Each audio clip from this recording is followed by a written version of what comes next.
In today's video, I'm going to show you how to archive and unarchive contacts in Mailchimp.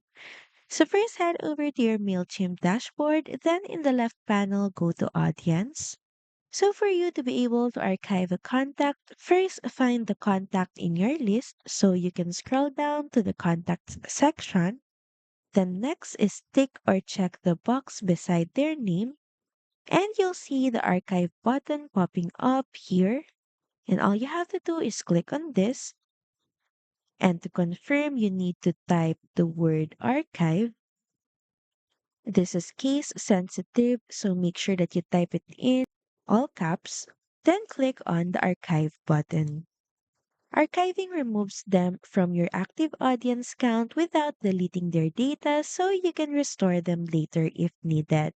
And from there, the contact will now move or is already moved to the archived section of your audience.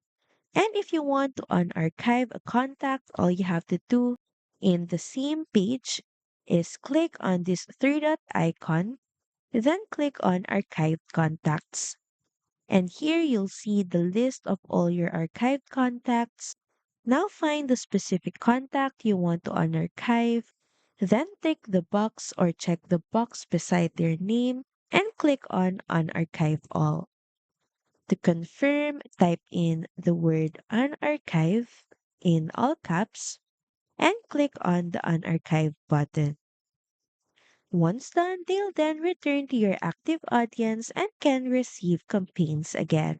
So that's pretty much it. Thank you very much for watching this video and I'll see you again on the next one. Bye!